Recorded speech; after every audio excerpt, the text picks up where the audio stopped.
कमरान आज अदालत में सेहर से केस हार रहा होता है। जितना फैसला करीब आता जा रहा था, उतनी ही कमरान के चेहरे पर परेशानी बढ़ रही थी। घर आकर कमरान गुस्से से फोन उठाता है और अपने बंदे को बोलता है, सेहर को उसकी औकात याद दिला दो। उसके भाई जीशान को उठा लो, केस से पीछे हट जाएगी। रात के करीब 10 बजे जीशान अपनी बाइक पर घर वापस आ रहा होता है। इसी बीच कमरान के दो बंदे एक गाड़ी से उतरते हैं, जीशान को पकड़कर उसकी बाइक गिरा देते हैं और जबरदस्ती गाड़ी में घसीट ले जाते हैं।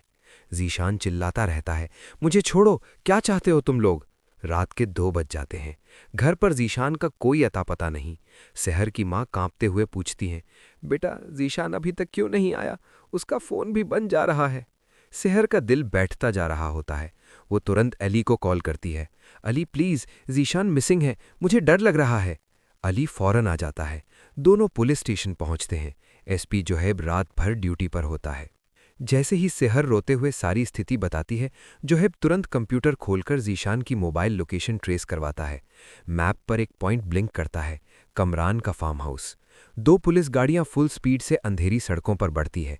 अली और सहर एक अलग गाड़ी में होते हैं। सबकी सांसों में सिर्फ एक सवाल था, जीशान ठीक तो होगा? फार्म हाउस पहुंचते ही पुलिस दीवार फांदकर अंदर घुस जाती है, जहां जीशान को कुर्सी से बांध कर रखा गया होता है। जोहेब गुस्से में कमरान के बंदों से पूछता है, बताओ किसने कहा था ये सब करने को? एक बंदा डरकर बोलता है, कमरान साहब, उन्होंने ऑर्डर दिया था, हम मजबूर थे। इस वक्त सेहर की आंखों में आंसू आ जाते हैं। वो जीशान को गले लगा लेती है। उधर कमरान के घर पर पुलिस छापे की खबर कमरान तक पहुंचती है। वो घबराकर भागने लगता है, गाड़ी स्टार्ट करता है और पूरा रास्ता फुटपाथ पर चढ़कर भागा रहता है। लेकिन भागती हुई गाड़ी अचानक एक भारी ट्रॉली से टकरा जाती है। जोर का धमाका। कमरान खून में लथपथ गाड़ी के अंदर बेहोश पड़ा जाता है। जब ये खबर एसपी जोहेब तक पहुंचती है, वो फौरन अस्पताल को इन्फॉर्म करता है। सेहर को भी बता देता है। कमरान एक्सीडेंट के बाद क्रिटिकल हालत में है। अस्पताल में कमरान बेड पर होता है। दोनों पैर टूट चुके, हाथ बेजान, चलना तो दूर, उठकर बैठना भी मुश्किल। जैसे ही सेहर वहां आती है, कमरान आंखें खोलकर उसे देखने लगता है। वो रोकर कहता है, सेहर मुझे माफ कर दो, मैं गलत था, मैं बर्बाद हो गया। सेहर की आंखों में कोई गुस्सा नहीं, सिर्फ थोड़ा सा रहम था। वो धीरे से कहती है, मैं तुम्हें माफ करती हूं कमरान, क्योंकि आज इंसाफ हो चुका है, तुम्हारी सजा तुम्हें मिल गई। उधर रोहित को कमरान की बदतर हालत देखकर गहरी शर्म और पछतावा होता है। उसे याद आता है कैसे उसने सच छुपाया, कैसे मनीषा उसे छोड़कर चली गई थी।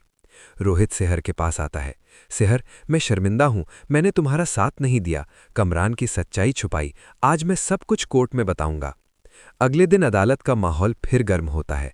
कोर्ट हॉल फुल, मीडिया भरपूर।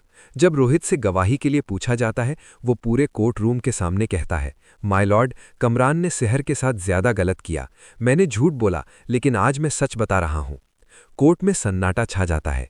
एसपी जोहेब आगे सबूत पेश करता है, cam footage, call records, farm house की डिटेल्स, किडनैपिंग का ट्रेस। वकील बुखारी चीख कर बोलता है, माय लॉर्ड, ये सब झूठ है, सेहर ने सब पैसे देकर। लेकिन जज गुस्से में टेबल पर हाथ मारते हैं, इनफ मिस्टर बुखारी, आप अदालत को गुमराह कर रहे हैं। जज बुखारी को 10 साल की सस्पेंशन और सज़ा सुनाते हैं। इंस्पेक्टर शाफी को भी 10 साल की सज़ा और हवालात में बंद कर दिया जाता है। कमरान के लिए फाइनल फैसला दिया जाता है, कमरान को उम्र कैद की सज़ा। कोर्ट रूम में सेहर की आंखों में आंसू होते हैं, मगर इस बार ये आंसू दर्द के नहीं, जीत के होते हैं। बाहर मीडिया उसे घेर लेती है।